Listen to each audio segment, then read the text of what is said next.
அடுத்ததாக படத்தினுடைய இயக்குனர். ஃப்ரீடம் பத்தி பெரும்பாலும் மேடையில இருக்கக்கூடிய எல்லாருமே பேசி கேட்டுட்டோம். இது உருவாக்குன ஒருத்தர் இப்ப மேடைக்கு இங்க வந்து பேசப் போறாரு. அவர் வரதுக்கு முன்னாடி இந்த விஷயத்த நான் கண்டிப்பாக சொல்லணும்னு ஆசைப்பட்டேன். இந்த படத்தினுடைய இயக்குனர் மட்டும் இல்ல, இந்த படம் ரிலீஸ் ஆனதுக்கப்புறம் அகத்தி மக்களின் நாயகனாக இவர் இருப்பாரு அப்படிங்கிறதுல எந்த விதமான ஒரு ஐயமும் கிடையாது. நீங்க இந்த படத்த பத்தி எங்களுக்காக ஷேர் பண்ணணும்னு ஆசைப்படுறோம். Over to you Sathyasiva sir.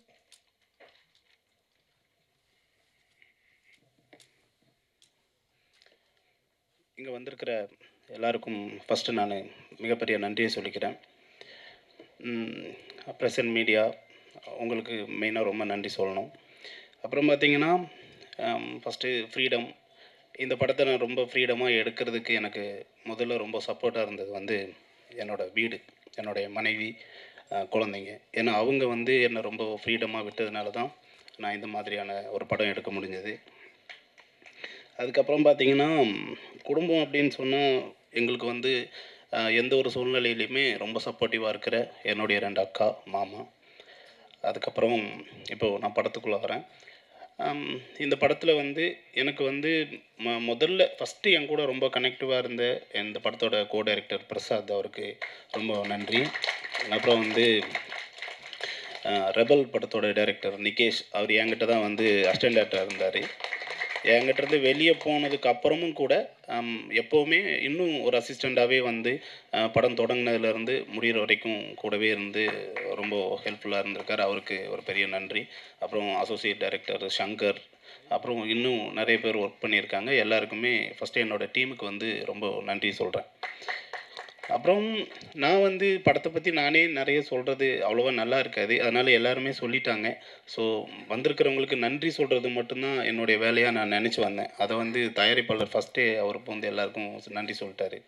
So இந்த படத்தில் நடித்த நடிகர்கள், இப்போ வந்து நான் வந்து நிறைய பேர் இருக்காங்க. ஸோ அதனால் ஒருத்தராக சொல்லணுன்னா ரொம்ப டைம் எடுக்கும்.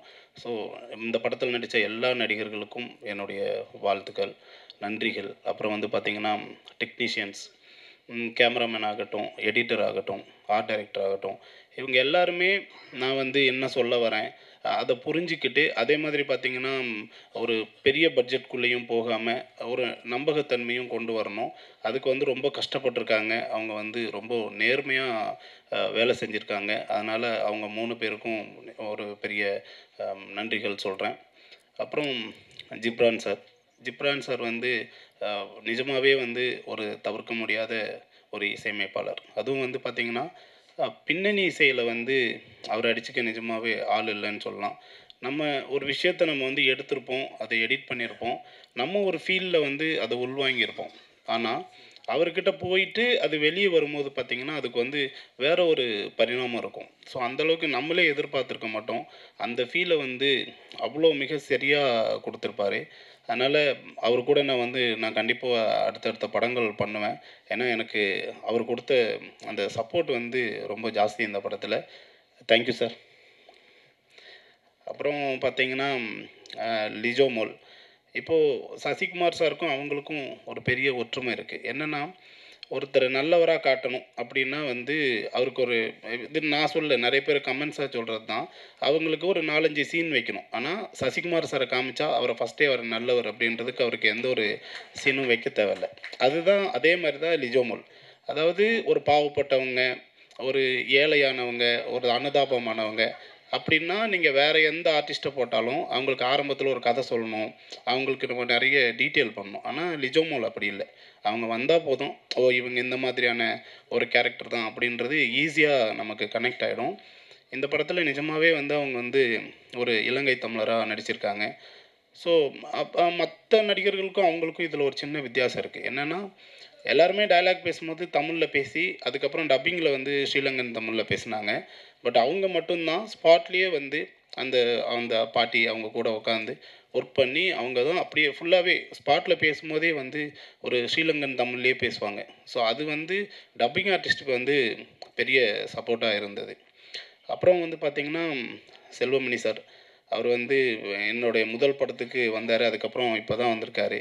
ரொம்ப நன்றி சார். ஒரு இயக்குனரோட ஃபீலிங்கை புரிஞ்சுக்கிட்டு, நம்ம ஏன் கோவமாக இருக்கோம், நம்மளை சுற்றி இருக்கிறவங்க நான் என்ன மனசுக்குள்ளே நினச்சிருக்கனோ அதை அப்படியே நீங்கள் சொல்கிறீங்க சார். அதுக்கு ஒரு பெரிய நன்றி. ஏன்னா எல்லாருமே நம்மளை அப்படி தப்பாக நினைப்பாங்க.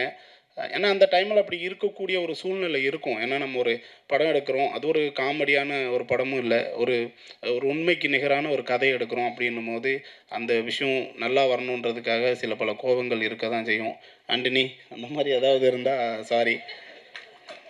அப்புறம் இந்த படத்துடைய தயாரிப்பாளர் பாண்டியன், அதாவது ஒரு முதல் படம் பண்ணுறதுக்கு வராரு. அப்போ அவர் நினச்சிருந்தா வந்து எது மாதிரியான கதைகளை வேணால் எடுத்துருக்கலாம். ஏன்னா அவர் வந்து கிட்டத்தட்ட 15 வருஷம் சினிமாவில் ஈபியாக இருக்கார்.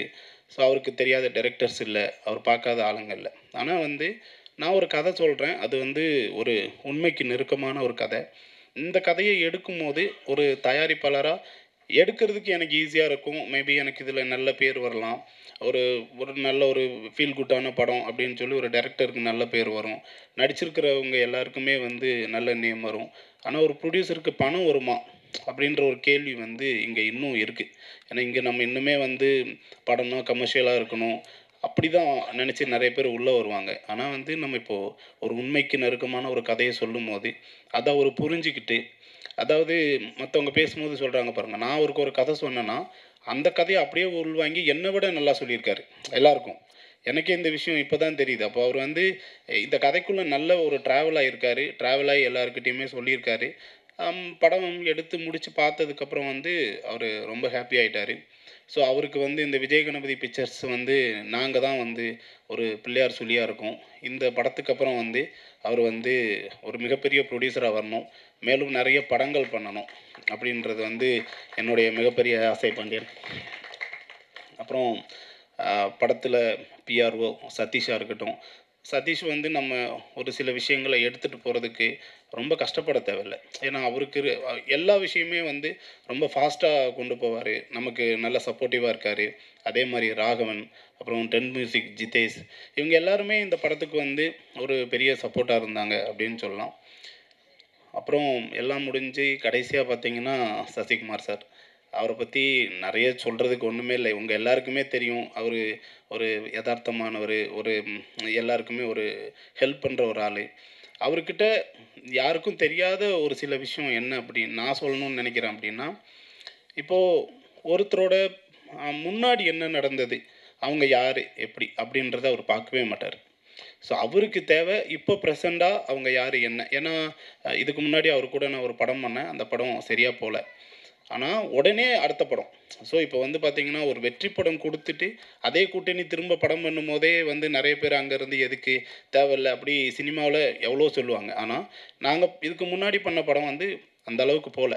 ஸோ அப்போ அவருக்கு எவ்வளோ கமெண்ட்ஸ் போய் சொல்லியிருப்பாங்க, எவ்வளோ பிரச்சனைகள் இருந்திருக்கும். ஆனால் அவர் வந்து இந்த கதையையும் என்னையும் ரொம்ப நம்பினார். அதுக்கு ரொம்ப நன்றி சார். ஸோ அவ்வளோதாங்க. இந்த படம் வந்து ஜூலை 10 ரிலீஸ் ஆகுது. ஸோ நீங்கள் எல்லாருமே சப்போர்ட் பண்ணுங்கள்.